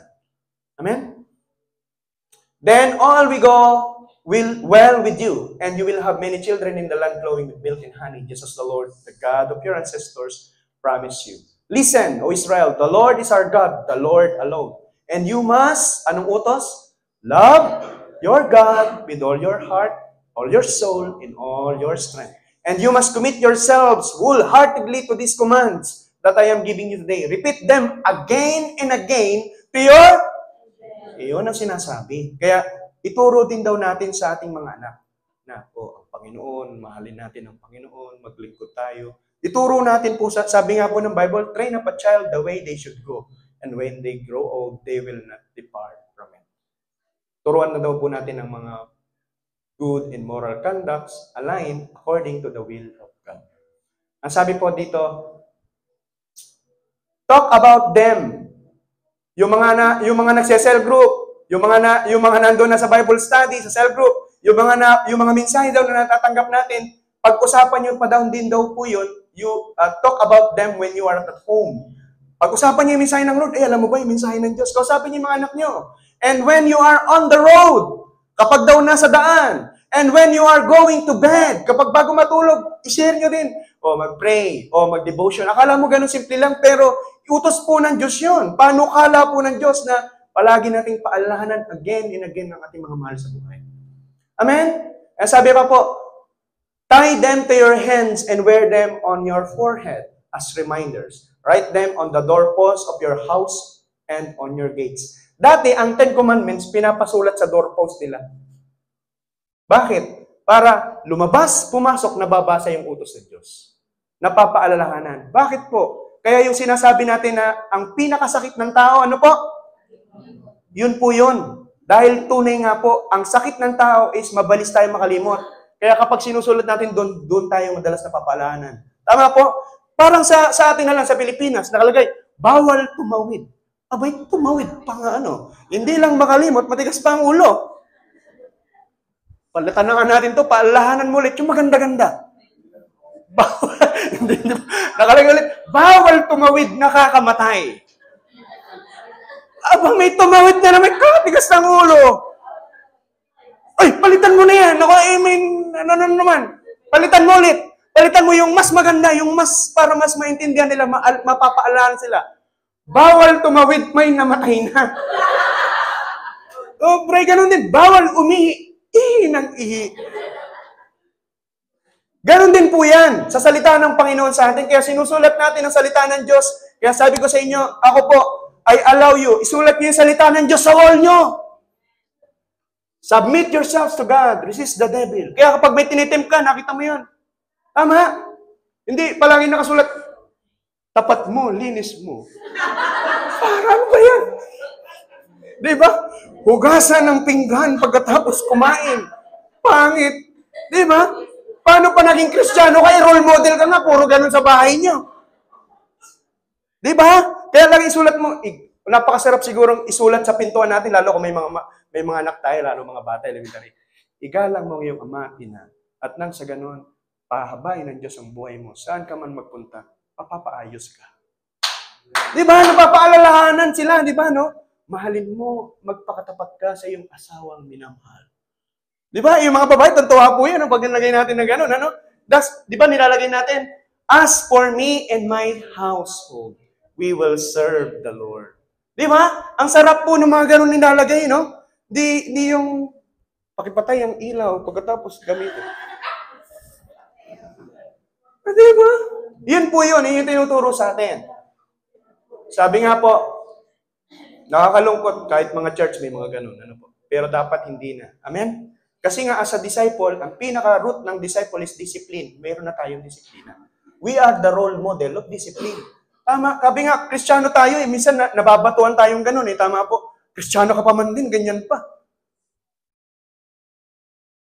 The Lord your God will soon bring you into the land He swore to give you when He made a vow to your ancestors, Abraham, Isaac, and Jacob. It is a land with large, prosperous cities that you did not build. The houses will be richly stocked with goods, and you did not produce. You will draw water from cisterns you did not dig, and you will eat from vineyards and olive trees you did not plant. When you have eaten your fill in this land, be careful not to forget the Lord who rescued you from slavery in the land of Egypt. You must fear the Lord your God and serve Him. When you take an oath, you must use only His name. You must not worship any gods of neighboring nations, for the Lord your God who lives among you is a jealous God. His anger will flare up against you and He will wipe you from the face of the earth. Isipin nyo kapag sumamba tayo sa ibang Diyos, yung galit ng Diyos talagang binaha, talagang lindol, talagang nabitak ang lupa, talagang bulkan, tsunami, yan po salita po ng Diyos po 'yon. Hindi mo mapipigilan ng pag-asa po 'yon, hindi na po. Maniwala po kahit ano pang budget ang gawin nilang kalaki, hindi po. Kapag nagalit ang Diyos, sino makakatulong? Kahit nga mga sinasabi, yung pag-asa, yung mga meteorology, bakit hindi nila na-detect 'yun? Mga advanced na yung ano nila. Bumagyo, hindi naman nakita bumagyo. Bagyo, nabahana, saka pala magre-report. Signal number, bahana nga eh. Di ba? Kaya, our God alone is in full control. And He is the sovereign God. Amen? Ang sabi po, you must not test the Lord your God as you did when you complained at Massa. You must diligently obey the commands of the Lord your God, all the laws and decrees He has given you. Do what is right and good in the Lord's sight. So all will go well with you. So let nyo no? Do what is right and good in the Lord's sight. So all will go well with you. Di ba? Para pag nababasa. May mga verse po ba kayo na nilagay nyo na sa mga walls nyo? Sa pintuan nyo? Amen. Di ba? Pati sa CR, lagay nyo na din. Diba? Lahat. Praise God. Ano yun? Kasi okay lang yun. Na ano tayo eh, mas gusto natin na pinapaalalahanan. Amen? Ang sabi pa po, then you will enter and occupy the good land that the Lord swore to give your ancestors. You will drive out all the enemies living in the land just as the Lord said you would. In the future, your children will ask you. Ito na po yun.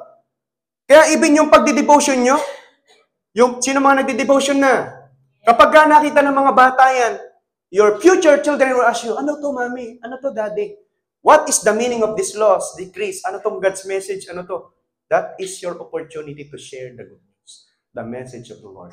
And regulations that the Lord our God has commanded us to obey. Then you must tell them, we were Pharaoh's slaves in Egypt, but the Lord brought us out of Egypt with His strong hand.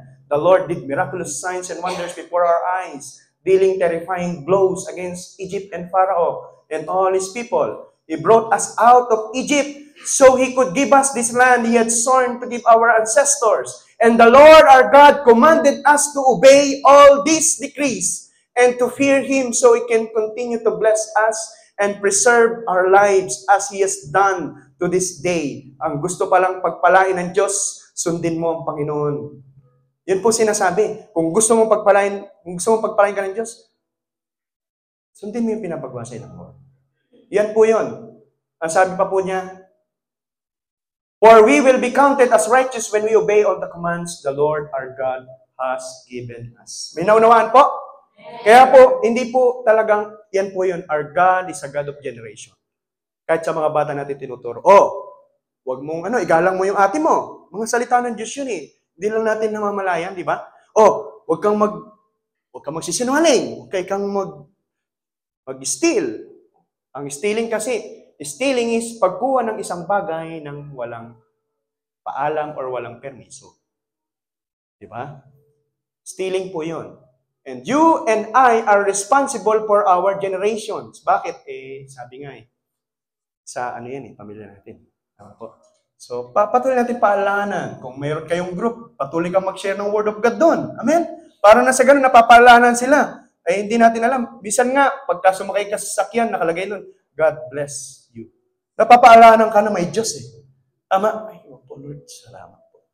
Tama? Kaya, maggawa kayo ng group sa mga family nyo, then send kayo ng group doon, ng mga message doon. Pag-pray mo yung devotion mo, send mo doon yung mga message. Napapaalanan sila. Both natural and spiritual generations. Life in this world is about knowing and serving the one true God. Amen? So, a blessed nation is a nation who serves the God of Abraham. A blessed family is a family who serves the Lord Jesus Christ. Ano sabi ng Psalms 33 verse 12? Blessed is the nation whose God is the Lord. May kantang ganyan eh. The people He chose for His inheritance. Amen? Sabi nga, bless ang nation kung ang isang nation ay naglilingkod sa Diyos ni Abraham. Kaya tayo, yung Pilipinas, I do believe, blessed po yun eh. Napaka-blessed ng Pilipinas. Maniwala po sa akin. Pag-pray lang natin yung mga corrupt, yung mga deception, yung mga lies. Pero ang Pilipinas, sabi nga ni Bishop dati nung punta dito, one day, kayong mga OFWs dito, uuwi kayo sa Pilipinas, at yung mga magiging kasambahay nyo, yung mga Arabic naman, yung mga Arabo naman. Sarap nun, no? Sila naman yung magpa-part-time sa inyo. At taga-timpla kayo ng kape. Ikaw, taga-timpla ka ng tsaa. Darating ko kamag-anak namin. Sino naniniwala po doon? Amen! Amen! Ako naniniwala doon one day. Kaya lang nga, dahil sa corrupt, yung mga isip, corrupt din yung mga ginagawa, ang nangyayari, maging yung mga dayuhan, sila yung nang-aabuso. Pero tignan nyo yung katotohanan. Kapag kayo mga ibang mga dayuhan na punta sa atin, ayaw nang umuwi. Ganon kayaman ng Pilipinas. Sino dito nakapunta na sa Palawan? Buti pa si Ahmad, nakapunta na sa Palawan, ano? Buti pa di ba, no? Yung bang, tayo, di ba? Ang ganda po ng Pilipinas. Napakayaman ng Pilipinas. Amen? Kaya, nasa atin na po eh. Yun lang, talagang patuloy natin pag-pray, katulad yung prayer agreement natin. We pull down yung government na corrupt, yung mga ano doon. Actually, sa atin yun, meron tayong isang kasamahan. Tago ko na lang po sa pangalan. Ang trabaho niya sa atin, parang yung sa sekretarya po siya sa mga lupa. Ganun trabaho niya. Kilala niya nga si Laila de Lima. Kilala niya po yun, mga kaibigan niya. Ngayon, ang ipinaglalaban niya yung mga lupa ng mga magsasaka na kinakamkam ng mayaman. Ang mayaman pala, mabilis na mag-ayos ng mga lupa, ng mga papeles. No? Lalo na't wala kang panlaban, nagtatrabaho ka, bandang huli, kinuha na yung lupa. Kakalungkot, no? Totoo naman, minsan isang lalang dahil sa hirap ng buhay, gagrab na opportunity yun, sa kanila na. Ngayon, pinaglaban niya yung mga ganong karapatan. Hanggang sa bandang huli, siya na mismo yung nakakatanggap ng death threat. Nakasama po natin yun. Hindi ko na sabihin yung pangalan. Hanggang sa nagkaroon sila ng strategy, yung van na sinasakyan nila, pinauna niya. Ngayon siya sumakay sa bus. Alam niyo yung dumaan tong bus, ay yung van, Lahat po yan, inambush, patay. Buti, nandun siya sa nakasakay sa bus. Nagkaroon siya ng, yung bang nag-undercover. Ganun na po kasi ang death threat niya. Kaya, at that time, dire-diretso siya, bilhin niyo yung ticket, napunta siya dito sa Qatar. Nakilala natin siya. And isa po siya sa mga elders ng church, way back sa Al Nasser pa. Ngayon, nasa Amerika na po siya. Kinuha na po siya na anak. Hindi po siya makauwi sa Pilipinas. Sipin niyo po yun. Way back 2015, nung ako po ay katulad niyo na nakikinig lang. 2015 po yun. Eh, nandun na po siya siguro, mga 2013. Hanggang ngayon, hindi pa nakauwi sa Pinas. Kasi nga, ganun ka, ano po yung ano sa atin. Totoo po yun, mga death threat sa atin. Talaga may mga nag-ambush. Lalo ngayon, lantaran na. Baka kahit kagawad lang, pinapatay, ano po. Kaya pag-pray natin, knowing and serving the Lord. Ano po yung solusyon? Alam niyo yung solusyon? I-disciple natin. Tama? I-cell group mo. Ako po mayroon akong, pagpasensya nyo na may mga testimony po. Okay lang? Alam niyo po mayroon akong minsan na nakasama. Siniran ko yung one verse evangelism. For the wages, ang kabayaran ng kasalanan ay kamatayan. Nakapatay ka na ba? Ano yung kauna-unahan mong narinig? Anong kauna-unahan pumapasok sa isip mo pag narinig mo yung salitang kasalanan? Pagsisinungaling. Pagpatay, nakapatay ka na ba? Sabi ko, opo, nakapatay ako. Kaya nga po, nandito, nagtatago ako. Bro, nakapatay po siya. Talagang nakapatay ko. Kaya, saglit, pray lang ako. Pray ako, siyempre, hindi ka basta-basta, ano po doon, di ba? Kaya mga minamahal, ganito man tayo. Marami na tayo na-encounter ng mga totoo ng buhay. Kaya sabi ko sa kanya, ganyan, nag-away daw, niresbakan niya, kasi napatay niya, kaya hindi na siya makauwi doon sa lugar nila. Ano pong bang pinakamagandang gawin? Mag-pray tayo, and pagkatapos natin mag-pray, I pray na bigyan ka ng lakas ng loob ng Lord, sumuko ka, mag-surrender ka. Bakit po yun ang mensahe ng Lord? Bakit po? Kasi gusto natin na magkaroon siya ng kapayapaan. Kapag ka nasa labas, anytime, anywhere, para siyang walang kapayapaan nun eh. Hindi makauwi, lilingon-lingon, punta ng palengke, pangit, tama po. Kaya, pag-pray natin, ilapit ka sa tamang tao, makapag-surrender ka. Sa ganun, ako naniniwala mayroong pabor sa mga umaamin at nagpapakatapat. Kaysa sa nagtatago. Tama? Ang sabi ng Proverbs 28:13, he who covers his sin shall not prosper. But he who confess and renounce shall find mercy. Proverbs 28:13. Buksan niyo yung Bible niyo, kuhitan niyo. Proverbs 28:13. Ang siyang nagtatago ng kasalanan, hindi mapapabuti. Pero siyang nagpapakatapat, kinakahabagan ng Diyos. Amen? Sana tayo. Knowing and serving the Lord are two inseparable priorities. When you truly know the Lord, you will serve Him. Kung kilala mo ang Diyos, you will serve Him. Parang yung utos kay Abraham. Di ba ang utos kay Abraham? Ialay mo ang iyong kaisa-isang bugtong na anak. Sabi pa ng Lord, ialay mo ang iyong kaisa-isang minamahal na anak sa Mount Moriah. Pumunta na sila doon. Dala-dala na ni Abraham yung gatong, dala-dala na yung tabak, dala-dala na yung pagdigas ng apoy. Sinabi niya sa mga alagad niya, saglit lang, mag-worship lang kami doon sa bundok. Sinabi niya si Isaac. Ang pinakamasakit nga daw pong tanong is ang pinakamasakit daw po na tanong ng isang anak is yung tanong na narinig ni Abraham. Alam niyo yung tanong niya na, nandito na yung panggatong. Asan po yung pangalay? Sobra, no? Asan po yung panghandog natin? Kasi ang pag-worship nila, naghahandog sila ng lamb, ng kambing na walang kapintasan. Sila dala nila gatong tsaka itak, yung tabak. Kaya tinanong siya ni Isaac, syempre, sa conscious mind ng bata. Ama, nandito na yung gatong. Nasaan yung alay? Nasaan yung yandog natin? Yun ang pinakamahirap na tanong na hindi kayang sagot ni Abraham at that time. Hindi niya po pwedeng, ikaw. Di ba? Hindi alam ng bata, nung musmus na bata siya. Pero, bakit sumunod si Abraham sa inuutos ng Diyos? Ang tanong, mahirap ba na utusan ka ng Diyos na i-submit mo, ibigay mo sa Kanya, i-alay mo ang iyong kaisa-isang minamahal na anak? Mahirap pa. Sabi nung isang pastora, sabi din ng ibang mga kapatid, naman, napakahirap nun, kaisa-isa mga anak yun. Pero alam niyo po, Hindi po sa not bragging or ano man, but by heart and by spirit. Sabi ko, hindi po mahirap sumunod, lalo't kilala mo kung sino nag-uutos sa iyo. Magiging mahirap lang yun kung inutusan ka ng hindi mo kilala. Pero kung kilala mo, nag-uutos sa'yo, susunod ka. Amen. Lord, ikaw po yung nagbibigay. Sa iyo nga po galing to. Ito po. Di ba? Dahil ganun ang mindset niya, tignan mo, binalik ng Lord. Kaya mga minamahal, hindi nang sinasabi dyan. When you truly know the Lord, you will serve Him. Kung talagang kilala mo ang Diyos, maglilingkod ka sa Kanya. For the word Lord means owner and master, which is worthy of our worship and our service. Ang sabi nga po sa Malachi chapter 3:18, you will again discern between the righteous and the wicked, between those who serve God and those who do not in the last days. Kasi may mga nagreklamo, ang istorya po nito, may mga nagko-complain ng mga naglilingkod sa Diyos.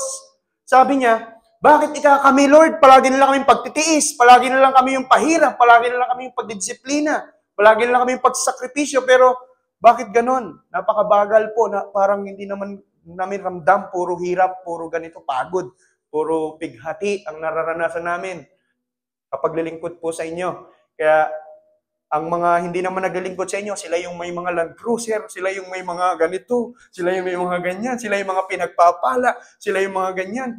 Di ba? Minsan, Malachi chapter 3, basahin nyo. Nandun po yun. Kaya yung complain mo, nandun na rin sa Bible yun. Anong sabi ng Lord? In Malachi chapter 3:18. Sabi niya, kuha kayo ng aklat, isulat niyo yung mga totohanang naglilingkod sa akin. Sabi ng Lord, sa Malachi chapter 3, kumuha kayo ng aklat at isulat niyo yung mga pangalan na totohanan naglilingkod sa akin. Like ngayon, kumuha ka ng aklat, sulat mo yung mga nag-charge. Praise God. The Lord, no? So, ang sabi ng Lord, in 18, and you will know, malalaman mo, darating ang time and you will again discern kung sinong totohanan naglilingkod sa akin at hindi. And those who not serve God and those who do not. Darating ang time, malalaman mo yung pabor na naglilingkod sa Diyos at sa hindi. Yun ang sinasabi doon. Kaya, one day, makikita mo yung difference ng naglilingkod sa Diyos at sa hindi. Kaya nga mga minamahal, hindi po kalugihan ang maglingkod sa Diyos. Amen? Tingnan niyo po, in other translation, you will see the difference between the righteous and the wicked. Between those who serve God and those who do not. Ang naglilingkod sa Diyos, wala man silang pagmamayari, pero meron silang access. Even though meron kang own, may pagmamayari ka, maubos yan eh. Pero kapag katapos, wala na. Kaya nga sabi, manalo ka ng milyon, pagka wala ka sa Panginoon, maubos. Wala din. Bandang you will find yourself, ala na naman. Tama? Victim. Pero kapag ka nasa Panginoon ka, wala ka man pagmamayari, pero bakit masaya ka? Bakit nararamdaman mo, na-appreciate mo bawat may magbigay lang sa'yo ng maliit na halaga, 10, 20, na-appreciate mo, masaya ka na. Amen? Salamat sa Lord. No? By implication of this verse, the righteous people are those who serve God, and the wicked people are those who do not serve Him. Do you not know? Sabi po, in the Old Testament service required the priesthood to burn sacrifice before the altar of the temples. Noong Old Testament daw, yung mga high priest, nagsusunog ng mga susunuging panghandog sa altar ng Panginoon. Pero ngayong New Testament na nasa Panginoon na, do you not know that you are God's temple and that God's Spirit dwells in you? In other words, our very own action of living a holy life is our daily offering at God's altar as a living sacrifice. So sabi nga ng Romans chapter 12, verse 1 to 2, therefore, I urge you, brothers and sisters, in view of God's mercy, to offer your bodies as a living sacrifice. Pag sinabing living sacrifice, ikaw yung handog, na kung ano man ang ipagawa sa iyo ng Lord, Lord, kasangkapanin mo, ikaw ang tunay na may-ari ng buhay kong ito. May awit po na ganun eh, na iniaalay mo ang sarili, Lord, ako po. Kaya in the book of Isaiah, may nagtanong ang Diyos, whom shall I send? Anong sabi ni Isaiah? Here I am, Lord, send me. Sino yung isusugo ko doon? Sino yung papapuntahin ko? Sino yung mag-share doon sa bahay nito? Sino yung mag-share ko sa pamilya nito? Sino kaya magtataas ng kamay sa atin? Lord, ito po. Nagtaas ka nga, nagturo ka naman eh. Ito po, Lord. Di ba? Ikaw ang opening. Ito. Di ba? Kaya mga minamahal, Baguhin na po natin, magbago na tayo. Amen? So sabi nga, those who are willing and obedient. Hindi lang obedient. Ang obedient kasi pag inutusan, sumusunod. Pero ang hinahanap ng Lord, yung may willingness. Yung nag-i-initiative. Hindi, Lord, talagang pupuntahan po namin yan. Amen. Di ba, no? Hintay ka pang message eh. Di ba? Tanungin mo agad, may cell group tayo ngayong araw. Amen, prepare na po dito. Ganon, may willingness. Tama. Hindi nagme-message. Wala yan, wala. Ay, nag-message. Ano ba yan? Di ba? Bato-bato sa langit ang tamaan po. Magbago. Amen? Amen. Eh, kahaba-haba na sinabi ko eh, doon po pala kayo makukuha. Ano ba yan? Therefore, I urge you, brothers and sisters, in view of God's mercy to offer your bodies as a living sacrifice, holy, pleasing to God. Sino dito yung gustong sumali sa worship team? Yan. Ang sabi niya, offer yourself as a living sacrifice. Mayroong mga requirements. Hindi po ito requirements ng Lorimi Church, but requirements of the Lord. Diba? Consecrated, yung holy, living a holy life. Pag sinabing living a holy life, wala kang kaaway, wala kang kagalit. Tama? Hindi ka worldly, holy nga eh. Tama po? And pleasing to God. Hindi natin iaano po yun, iaalo kapag ka ganun. Tama? Paano magpapawit siya? May alak, paano yun? Hindi ba, mami, ano pa mapaawit nun? Ano? Baka napagod na, kuras mo. Diba? Hindi po. Kaya sabi, kung sino man sa inyong gustong maglingkod sa Diyos, offer your body. Offer yourself as a living sacrifice. Living sacrifice, buhay na handog. Amen? Sino dito yung nagnanais na i-offer yung sarili nila na sa Panginoon as buhay na handog? Amen? Lord, gamitin mo po ako. May isang kapal. Lord, gamitin mo po ako sa transport ministry. Praise God. Lord, gamitin po sa kitchen ministry. Praise God, di ba? Lord, gamitin mo po ako sa worship team. Praise God, di ba? Kayo, ano po kayo? Saan po? Lord, kami po yung gamitin niyo para mapaglingkuran nila. Ganon?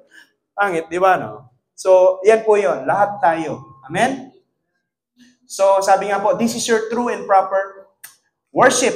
Do not conform to the pattern of this world, but be transformed by the renewing of your mind. In the book of Ezekiel, binago ng Diyos yung puso mo.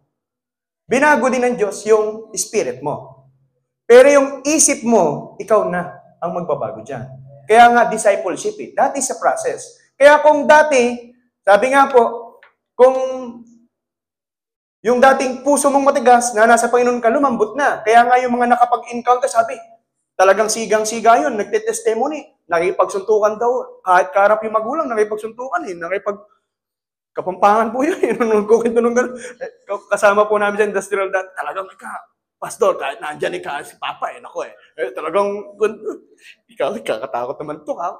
Isip-isip ko ba. Pero nung nakapag-encounter, nag-testimony. Ang sabi niya, ganun lang ng ganun. Wala po pala talagang matikas na puso sa Panginoon. Sabi niya, marami nagtatawanan, lalo't nung nag-pray po yun. Inassign natin na mag-pray. Ganun pa rin. Nakagimis ka. Manununtok to So, kasi, siyempre, nakapikit na. Pag pipikit ka, mapipray, ano? Tinitignan ko ba? Manununtok to Baka may sama ng loob eh. Pero alam nyo, magtawanan man yung lahat. Pero ako po, na nakasaksi sa kanya, masayang-masaya po ang aking puso. Kasi hindi nila kilala kung sino yung nagsusumikap na mag-pray niya. Amen? Kaya salamat po sa Lord. Yun po yun eh. Renewing of your mind through discipleship. Narirenew yung isip mo. Ama, yung mga pinasok mo dyan ng mga kurap, huwag mo nang papasukin. Mga porn, mga sexual immoralities. Huwag mo nang papasukin kasi kurap na nga yan eh. Ang ipapasok mo dyan, mga salita ng Lord, praise and worship, mga worldly songs, tanggalin mo na yun. Ama, mga worldly songs, tanggalin mo na, mga worship songs na ilagay mo. Kaya, clean up ng cellphone. Ama, mag-clean up po kayo ng cellphone, linisin nyo kasi hindi makapag-renew ng mind yun. Mas lalo magiging corrupt ang mind natin. Ama po, may pinagdadaanan ka na, magpapatugtog ka pang malungkot. Hindi pagsakay mo ng Metrolink, tutulo-tulo. Ano ba yan? Di ba? Kasi tawa ng tawa dyan, ah. Then you will be able to test. Sabi, pagka daw narinig niyo yung isip natin, then you will be able to test and approve what God's will is. His good, pleasing, and perfect will. Amen? Salamat po sa Panginoon. Inisin na natin yan. Sabi ko nga po sa inyo, mayroong isang ganun. Even nga, isipin nyo, narda, tinuturuan kang tumalon sa bangin. Diba? Tumalon kaya ako. At kaya mo, tinuturuan ka, paano kung may pinagdadaanan kayo, napakinggan mo, hindi. Lord, bigyan mo ako message. Ay, yung patugtog mo, may tumawag. Tumalong ka daw. Ano pa? Susundin mo? Di ba? Kaya mga minamahal, deception yon. Deception lang yon into the lowest level. Pero may mga deception into the highest level din na hindi mo nakikita na mukhang tama, pero mali. In-expose ko lang po. Mga deception yun into the napaka-lowest level pa. Kaya nakakatawa. Pero may mga deception into the highest level na nagagawa mo na akala mo tama, pero mali na. Here I am to rebuke, to paalalahanan niyo. Mali po yan. Kaya kung may alam kang ginagawang mali, mali po yan. Amen? Pass. Nilupat yata. Ayun. A reasonable act of serving God is living for Him daily in our lives. Malapit na pala ito, mga ilang minuto na po. Bear with me. So sabi niya po, paano daw po natin magagawa yon? Ang sabi po, so whether you eat or you drink, whatsoever you do, do it all for the glory of God. Kahit sa pagkain. Di ba? Kahit saan larangan. Amen? Nagagawa natin, di ba? Lalo nga, tayo, hindi naman tayo marunong mag-pray nun, pero ngayon, nagpipray na tayo. Tama po. Dati, hindi tayo nagpapasalamat sa pagkain, hindi nagpapasalamat kahit nga isan, kape lang, or naman, lahat pagpasalamat mo sa Panginoon. Kasi nga, ang taong mapagpasalamat, lalong pinagpapala. Pero ang taong mareklamo, nilalayuan doon ng pagpapala. Isipin mo, binigyan ka na ng Lord ng tinapay.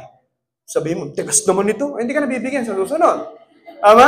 O kumari na lang, kapitbahay mo or kakwarto mo sa isang flat, sa isang villa, ka-roommate mo, nagluto ng something na special food, specialty niya, binigay sa iyo. Oh, masayang masaya siya, blessed na blessed siya, ibe-bless ka eh. Pagdating sa iyo, ito kainin mo. Oh, sa inyo na po ito. Ngayon pagtingin mo, alat naman ito, ano ba yan?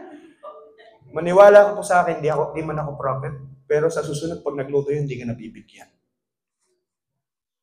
Di ba? Kaya nga sabi, ang taong mapagpasalamat, lalong pinagpapala. Pero ang taong mareklamo, nilalayuan ng pagpapala. So sabi, so whether you eat or you drink or whatsoever you do it all for the glory of God. Number 1, how do we ensure our generational successions? Serve as one chosen royal priesthood of God. In 1 Peter chapter 2 verse 9, but you are a chosen generation. Praise God, tayo ay chosen. Amen? Isipin mo, katulad mo at katulad ko, napili ng Panginoon. Amen? Hindi ko alam kung paano batayan, pero ang sabi niya, our God does not look into the outward appearance, but God looks in the heart. Kaya, yung katabi mo, hindi man katiwa-tiwala, pero tinignan ng Diyos ang puso niya. Tapikin mo, praise God. Parang yung sinasabi ng iba, di ba?